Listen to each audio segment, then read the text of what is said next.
their country. America proudly welcomes millions of lawful immigrants who enrich our society and contribute to our nation. But all Americans are hurt by uncontrolled illegal migration. It strains public resources and drives down jobs and wages. Among those hardest hit are African Americans and Hispanic Americans. Our southern border is a pipeline for vast quantities of illegal drugs, including meth, heroin, cocaine, and fentanyl. Every week, 300 of our citizens are killed by heroin alone, 90% of which floods across from our southern border. More Americans will die from drugs this year than were killed in the entire Vietnam War. In the last 2 years, ICE officers made 266,000 arrests of aliens with criminal records, including those charged or convicted of 100,000 assaults, 30,000 sex crimes, and 4,000 violent killings. Over the years, thousands of Americans have been brutally killed by those who illegally entered our country, and thousands more lives will be lost if we don't act right now. This is a humanitarian crisis, a crisis of the heart and a crisis of the soul. Last month, 20,000 migrant children were illegally brought into the United States, a dramatic increase. These children are used as human pawns by vicious coyotes and ruthless gangs. 1 in 3 women are sexually assaulted on the dangerous trek up through Mexico. Women or children are the biggest victims, by far, of our broken system. This is the tragic reality of illegal immigration on our southern border.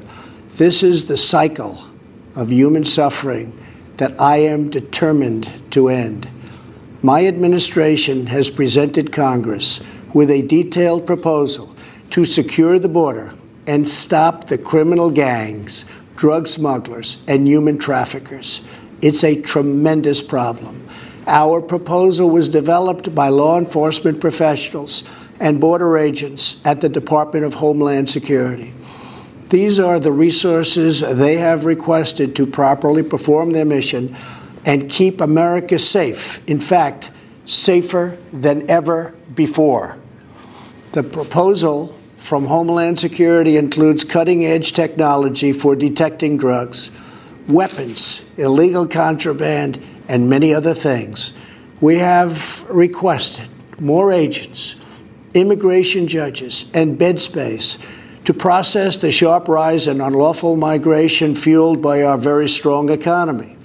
Our plan also contains an urgent request for humanitarian assistance and medical support.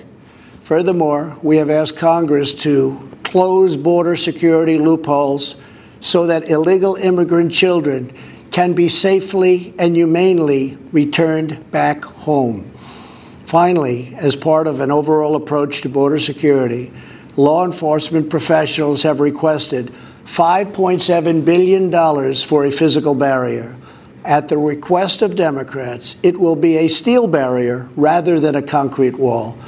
This barrier is absolutely critical to border security. It's also what our professionals at the border want and need. This is just common sense. The border wall would very quickly pay for itself. The cost of illegal drugs exceeds $500 billion a year, vastly more than the $5.7 billion we have requested from Congress. The wall will also be paid for indirectly by the great new trade deal we have made with Mexico.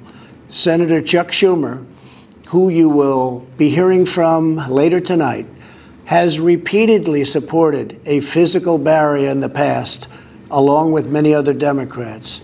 They changed their mind only after I was elected president. Democrats in Congress have refused to acknowledge the crisis, and they have refused to provide our brave border agents with the tools they desperately need to protect our families and our nation. The federal government remains shut down for one reason, and one reason only, because Democrats will not fund border security. My administration is doing everything in our power to help those impacted by the situation.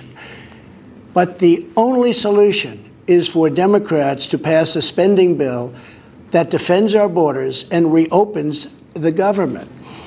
This situation could be solved in a 45-minute meeting.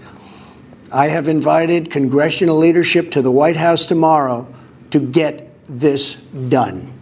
Hopefully, we can rise above partisan politics in order to support national security. Some have suggested a barrier is immoral. Then why do wealthy politicians build walls, fences, and gates around their homes? They don't build walls because they hate the people on the outside, but because they love the people on the inside. The only thing that is immoral is the politicians to do nothing and continue to allow more innocent people to be so horribly victimized. America's heart broke the day after Christmas when a young police officer in California was savagely murdered in cold blood by an illegal alien who just came across the border. The life of an American hero was stolen by someone who had no right to be in our country. Day after day, precious lives are cut short by those who have violated our borders. In California, an Air Force veteran was raped, murdered, and beaten to death with a hammer by an illegal alien with a long criminal history. In Georgia, an illegal alien was recently charged with murder for killing, beheading, and dismembering his neighbor. In Maryland, MS-13 gang members who arrived in the United States as unaccompanied minors were arrested and charged last year after viciously stabbing and beating a 16-year-old girl. Over the last several years, I've met with dozens of families whose loved ones were stolen by illegal immigration. I've held the hands of the weeping mothers and embraced the grief-stricken fathers. So sad, so terrible. I will never forget the pain in their eyes, the tremble in their voices, and the sadness gripping their souls. How much more American blood must we shed before Congress does its job? To those who refuse to compromise in the name of border security, I would ask, imagine if it was your child, your husband, or your wife whose life was so cruelly shattered and totally broken. To every member of Congress, pass a bill that ends this crisis. To every citizen, call Congress and tell them to finally, after all of these decades, secure our border. This is a choice between right and wrong, justice and injustice. This is about whether we fulfill our sacred duty to the American citizens we serve. When I took the oath of office, I swore to protect our country, and that is what I will always do. So help me God. Thank you and good night.